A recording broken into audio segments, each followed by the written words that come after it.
오늘은 시편 강의 18번째 나의 하나님 나를 연락하소서. 시작. 나의 하나님 나를 연락하소서. 아멘. 여러분 무척이나 이제 저녁에 아침에는 쌀쌀한 가을바람이 육체와 마음을 움츠리게 하는 날, 주님의 따스한 은혜를 사모하며 이 자리에 나온 여러분을 주님의 이름으로 축복합니다. 오늘 말씀을 만나고 말씀을 경험하고 말씀을 맛보아서 그 말씀이 나를 사로잡고 변화시키고 말씀의 복을 누리게 하시기를 축복합니다. 아멘. 생일을 앞둔 아들이 아빠에게 소원을 말했습니다. 아빠, 나도 큰 배를 타고 싶어요. 큰 배를 타고 싶어요. 어린 아들의 간절한 소원을 들은 아빠는요, 시간을 내서 차를 타고 큰 배에 탑승을 했습니다. 차를 타고 가던 중에 아들은 잠이 들었고, 잠든 아이를 안고 아빠는 선실의 자리를 잡았습니다. 배를 타고 가던 중에 잠에서 깨는 아들이 아빠에게 물었습니다. 아빠, 우리 배 타러 간다고 했잖아요. 아빠, 우리 배 타러 간다고 했잖아요. 응, 아들아, 지금 여기 배 안에 있단다? 아빠, 여긴 방이잖아요. 큰 배 타러 가자고요, 아빠. TV에서 봤던 넓은 바다를 보고 싶어요. 아들아, 여기가 배야. 아빠, 여기는 배가 아닌데. 아들아, 선실 문을 열고 밖으로 나가봐. 넓은 바다와 갈매기가 보이고 시원한 바람도 불어올 거야. 큰 배 타고 있는데도 깨닫지 못하고 믿지 못하는 아이처럼 우리도 하나님의 큰 은혜 속에 거하고 있다는 것을 종종 잊어버립니다. 우리가 좀 하나님 은혜 속에 있는데 잊어버려요. 여러분, 다른 것은 다 잊어버릴지라도 하나님이 나의 하나님이 되심을 잊어버리지 마시기 바랍니다. 하나님이 누구 아버지? 안 돌려. 하나님이 누구 아버지? 나의 아버지라는 사실을 잊어버리면 안 돼요. 지난주 우리는 하나님의 말씀을 찬양하는 시인의 고백을 들어보았습니다. 이제 본문 14절에서 시인은 그의 삶으로 경험한 나의 하나님을 이렇게 증거합니다. 나의 반석이시여 나의 구속자이신 여호와여. 다 같이 합시다. 시작. 나의 반석이시여 나의 구속자이신 여호와여. 아멘. 시인의 하나님은요, 그 평생의 반석 같았습니다. 그 평생에. 사무엘하 22장 32절 말씀 보니까 여호와 외에 누가 하나님이며 우리 하나님 외에 누가 반석이냐? 여러분은 반석이란 말 속에서 우리는 전능하신 하나님, 변하지 않으시는 하나님, 완전한 보호자 되신 하나님을 발견합니다. 하나님은 시인이 삶 속에서 만났던 수많은 위기와 대적의 위협으로부터 지키시고 보호해 주셨습니다. 보호해 주셨어요. 자, 우리 삶의 현장에도 그렇게 쉬운 현실은 아니죠. 근데 정말 보니까 아무도 머리털 것 하나 상하지 않도록 하나님 지켜주셨어요. 네. 그러면 보호해 주시고 지켜주셨어요. 다윗이 골리앗과 대결할 때를 한번 떠올려보시기 바랍니다.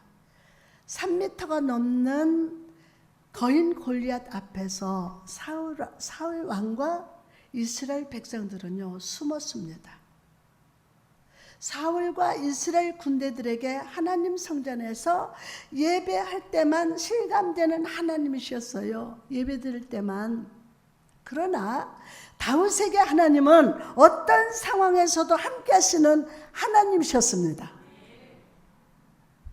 사무엘상 17장 37절 보니까 또 다윗이 이르되 여호와께서 나를 사자의 팔톱과 곰의 팔톱에서 건져내셨은즉 나를 이 블레셋 사람 손에서도 건져내시리다. 아멘.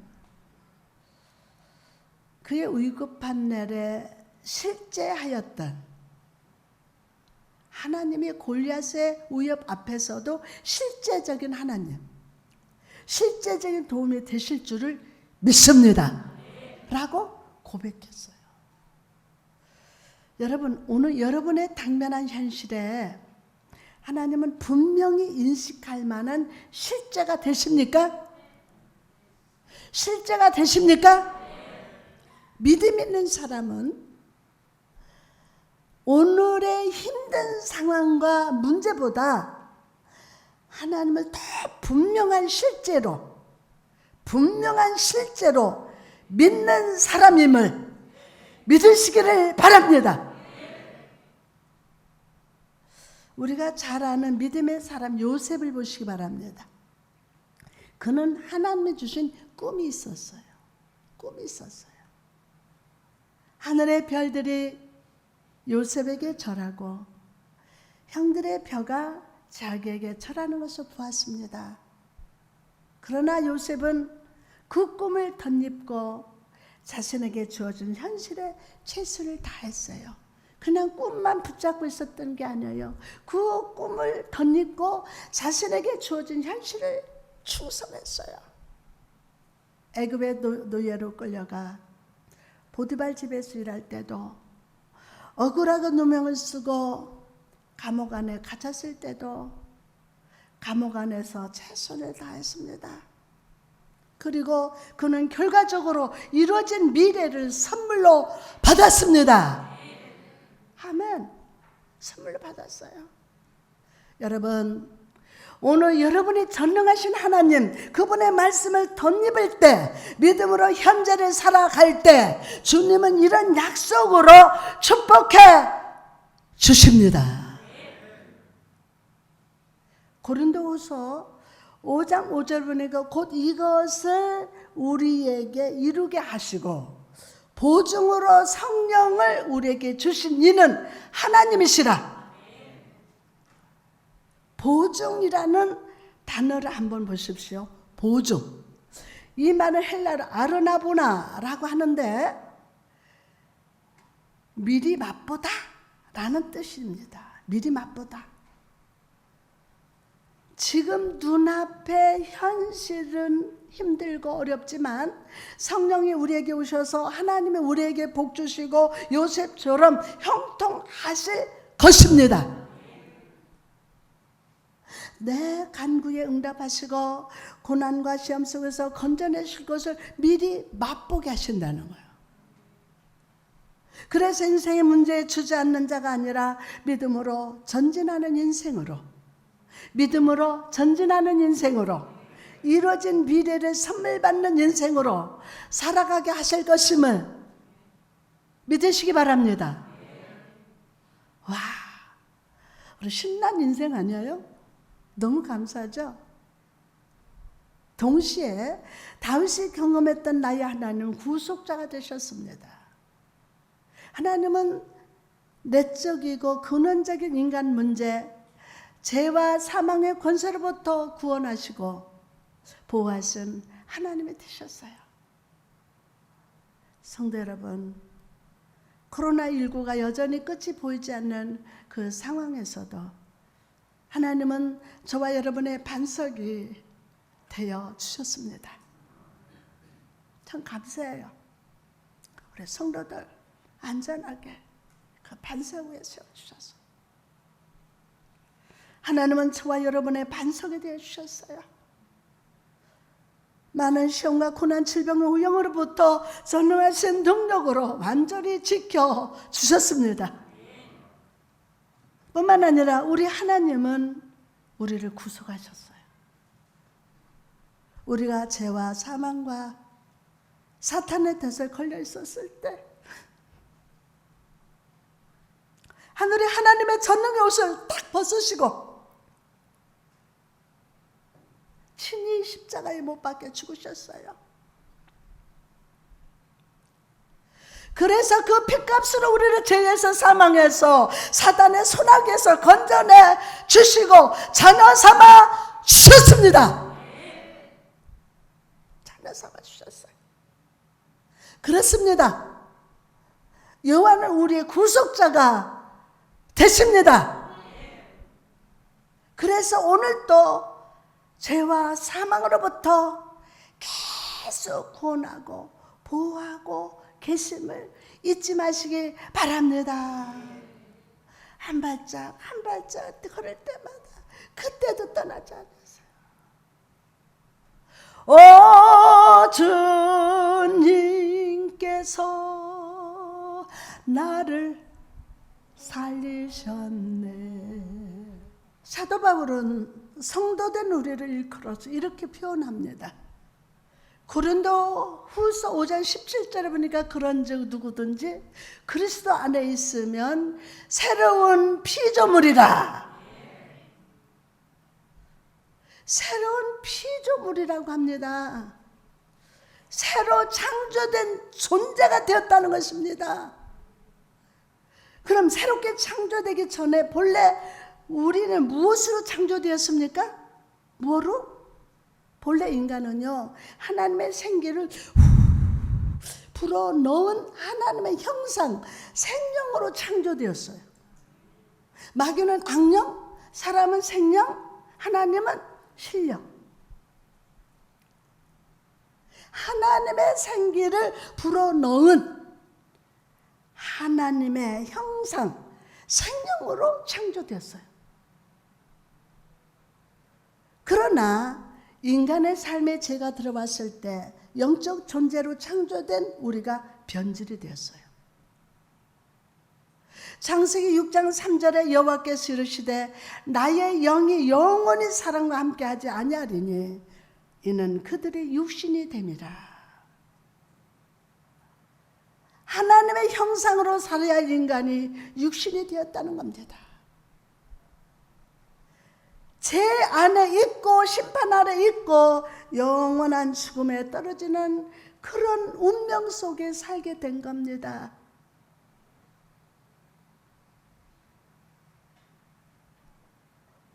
빌리 그레함 목사님은 이런 인간의 상황에 대해서 이렇게 표현을 했습니다.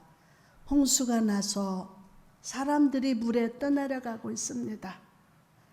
그런데 그 중에 한 사람이 자기 머리카락을 자기 손으로 끌어 올렸다는 것입니다. 이 얼마나 어리석습니까? 그 물에서 나오려면 누군가가 구명조끼를 탁 던져주거나 밧줄을 던져서 건져내줘야 합니다. 그런데도 자기가 물에 나와 보겠다고 스스로 머리를 잡아당기는 상태에 죄인된 인간의 현실이라는 겁니다. 그것이 인간의 현실이라는 거예요. 그러나 여러분, 그런 우리를 살려주시기 위하여서 죄와 사망의 홍수에서 나를 구속하기 위해서 십자가를 못 박혀 죽으셨습니다.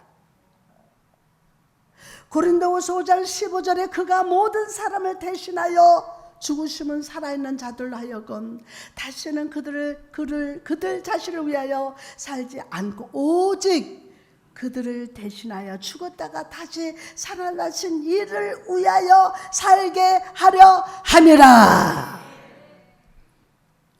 여러분, 여러분이 예수 그리스도를 나의 주인이시오, 나의 왕이시오, 나의 하나님으로 모셔드렸을 때 내 안에 새 창조의 역사가 나타납니다.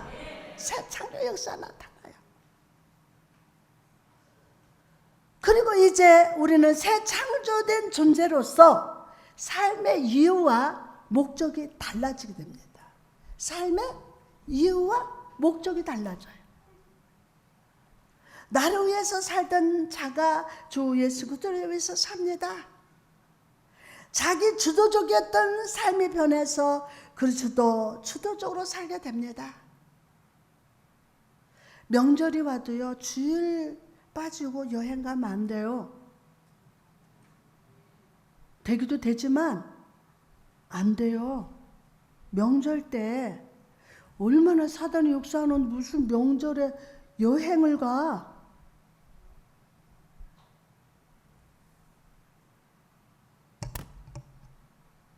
저는 과격하게 성도들 안 돼, 돼! 막 이거는 내가 않지만 이제부터는 우리가 삶 얼마 살아. 내일을 몰라. 오늘 은혜 받아야 돼. 오늘이 중요해. 아멘. 옛날에는요, 여자가 결혼을 하면 사댁이라고 불렀어. 사댁이래요. 사람들 부를 때. 엄마도 새기 이렇게 불러. 새가 이렇게 부르고.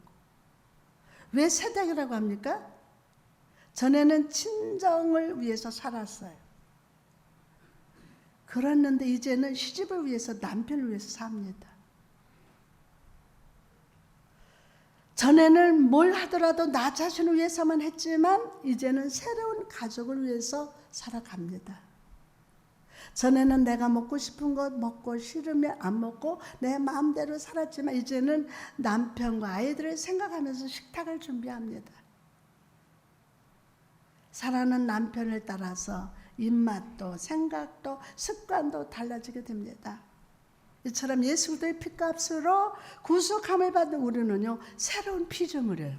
자, 나는 새로운 피조물이다. 시작. 나는 새로운 피조물입니다. 아멘.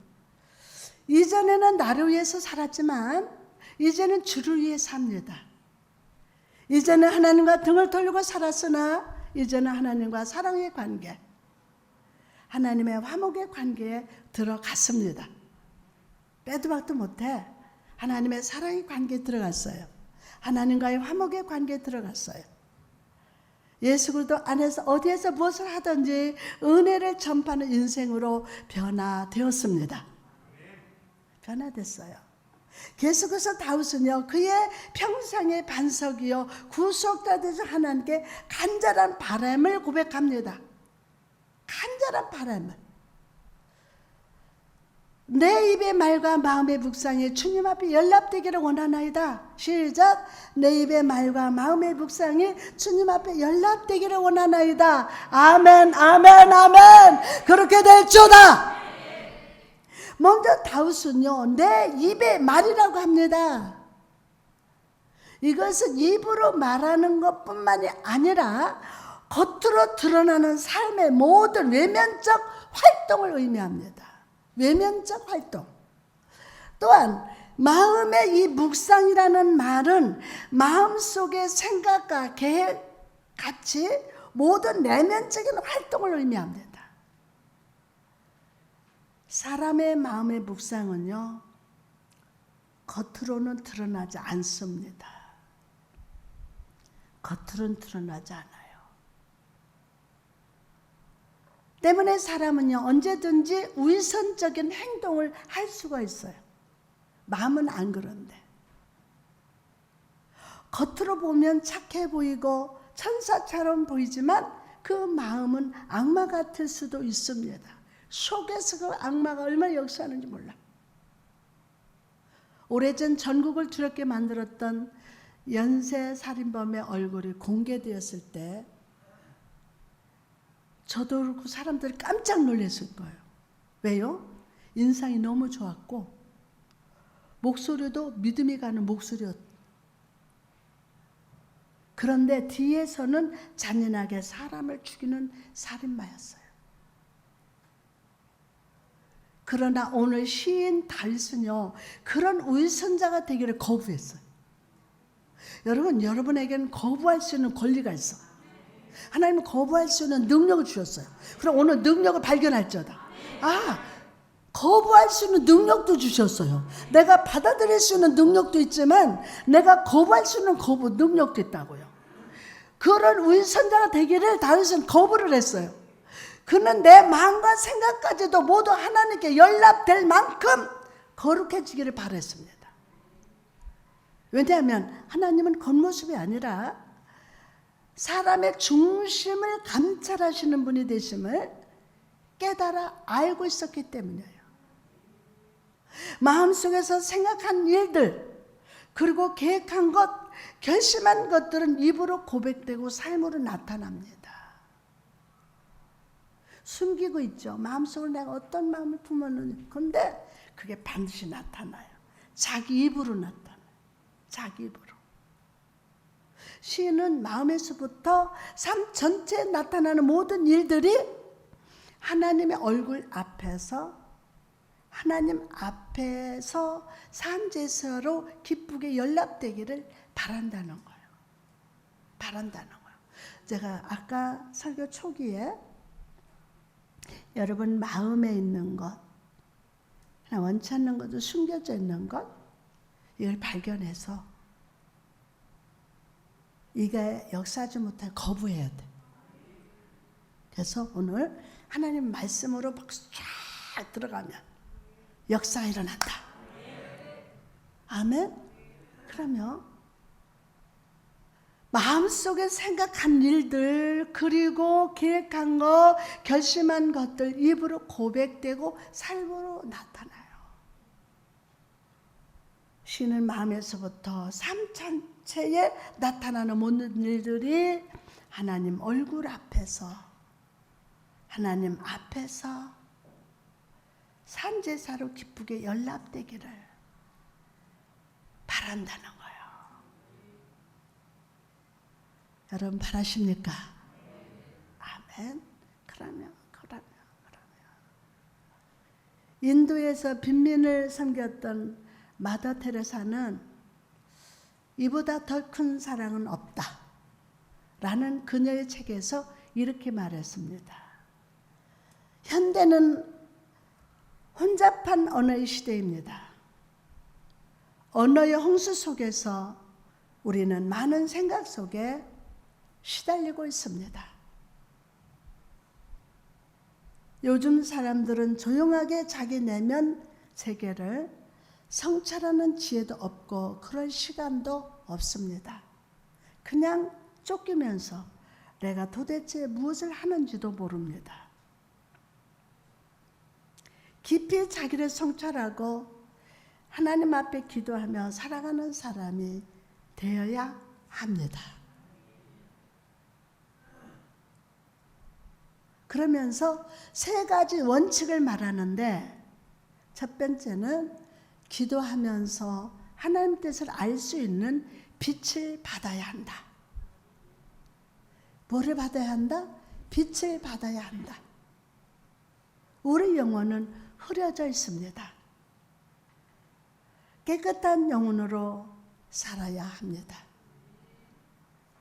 내 삶의 환경과 그 상황 속에서 하나님 뜻이 어디 있는지, 하나님 무엇을 원하시고 기뻐하시는지를 알아볼 수 있는 깨끗한 영혼의 상태가 되어야 한다는 것입니다. 두 번째로 하나님 뜻을 알았으면 이제는 받아들일 수 있어야 한다. 비록 내 뜻과 다르더라도 하나님의 뜻을 기쁘게 받아들일 수 있는, 그리고 그 하나님 뜻을 사랑할 수 있는 마음을 가져야 한다는 것입니다. 세 번째로 하나님의 뜻을 행할 수 있는 의지와 용기가 있어야 한다입니다. 하나님의 뜻에 반대되는 것은 과감하게 끊어야 한다. 하나님의 뜻에 반대되는 것은 과감하게 끊어야 합니다. 내가 엄청난 돈을 손해보더라도, 그 무엇이 나에게 손해본다 한달지라도 하나님 뜻에 반대되는 것은 과감하게 끊어야 합니다. 과감하게. 매일 하나님의 뜻에 가까이 다가가면서 그 뜻을 환영하는 영혼의 상태로 살아가라는 것입니다. 그걸 어떻게 해요? 아니, 성령 의지하고 겸손히 아버지의 뜻을 구하는 자에게는 여러분 힘쓰고 애써서 되는 게 아니라 하나님 뜻대로 그렇게 이끌어 가세요. 성령님이 오늘 그 축복이 있음을 발견할지어다. 여러분 예수님을 보십시오. 그분은 이 세상에 계실 때 몇 년? 33년을 사셨어요. 그 짧은 인생을 마무리하시는 그 순간에 십자가 위에서 외치십니다. 다 이루었다. 엘리 엘리 나바 사박다니 엘리 나바 사박다니 나의 하나님 나를 왜 버리셨나이까? 그렇게 고통 중에 짧은 인생 마무리하신 그 순간에 십자가에서 외치셨어. 뭐라고? 다 이루었다. 주님은 끝났다고 하지 않으셨어요. 뭐라고 하셨어요? 주님이 끝났다고 하셨습니까? 크게 얘기해 보세요. 하나님의 뜻을 다 이루고 완성하셨다고 고백하신 거예요. 다 이루었다.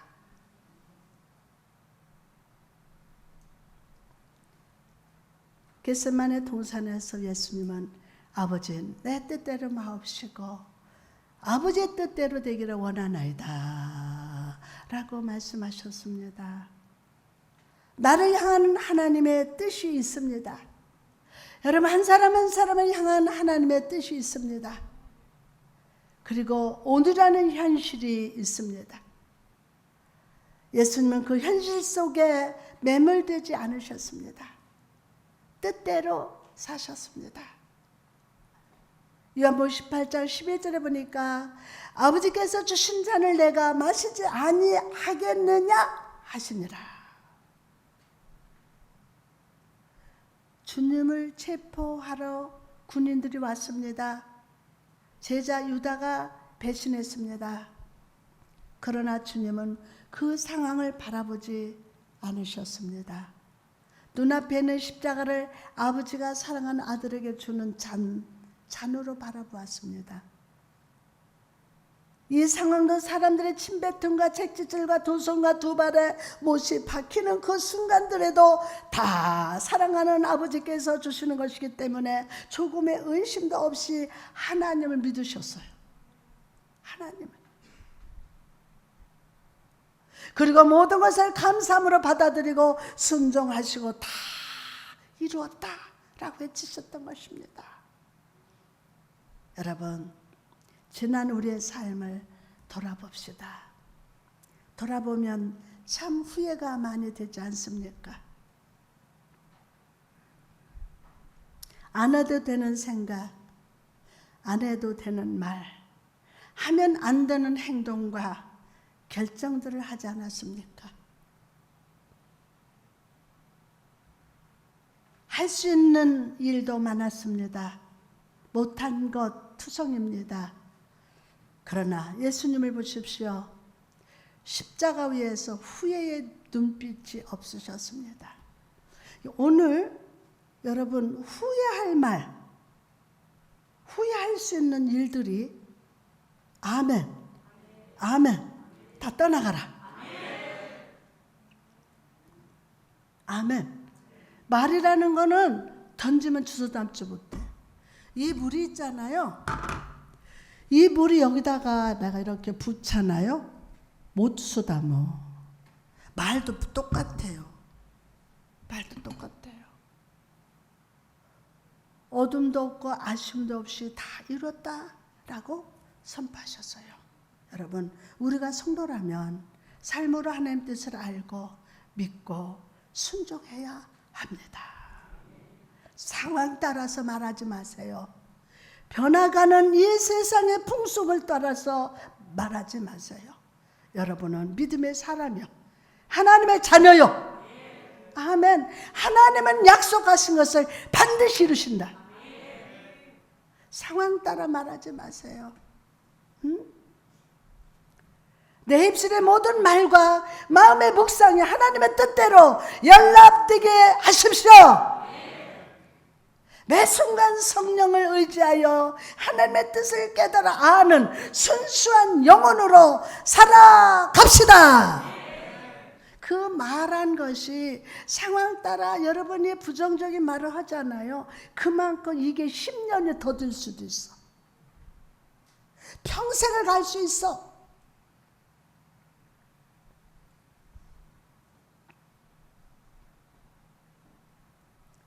믿음과 의지와 용기를 가지고 끊을 것은 끊고 버릴 것은 버리고 나를 향하신 하나님의 뜻을 행하는 여러분 되시기를 축복합니다. 옛날 미국에 옐리나라는 여자 선교사분이 있었습니다. 이분이 중국 선교의 비전을 품고 중국에 입국했을 때 중국 땅을 차마 밟아보기도 전에 폐렴이 발병했습니다. 그런데 옐리나는 하나님 앞에 원망하지 않았어요. 오히려 하나님, 지금 제가 무엇을 할 수 있을까요? 지금 제가 뭘 하면 되겠습니까? 라고 여쭤봤습니다. 그리고 폐렴을 치료받으면서 아버지가 물려주신 농장에서 농사를 지었습니다. 어느 날 벼를 탈곡하다가 아차하는 순간에 탈곡기에 손이 빨려 들어가서 오른손을 잘라버렸어요. 이제 왼손만 남았습니다. 그런데도 이분은 하나님 향하여 원망하지 않고, 하나님, 이제 왼손 하나 남았는데 이것을 뭐 할까요? 그리고 가만히 묵상하던 중에 주변에 가난하게 살아가는 노인들이 있는 것을 알았습니다. 그리고 그 노인들을 위해 양로원을 만들고 우리 엄마 아빠 모시듯 정성스럽게 모셨습니다. 그리고 이 양로원의 세계에서 가장 큰 양로원이 되고 선교사를 꿈꾸던 옐리나는 노인들의 어머니라고 불리면서 쓰임을 받았다고 합니다. 여러분, 예수 그리스도와 함께 새로운 피조물이 된 사람은 위의 것을 찾습니다. 하나님, 어떻게 이런 일을 당하게 하십니까? 라는 불평의 질문이 아니라, 주여, 오늘 내가 무엇을 할 수 있을까요? 뭘 하기를 원하십니까? 라고 묻는 자가 됩시다.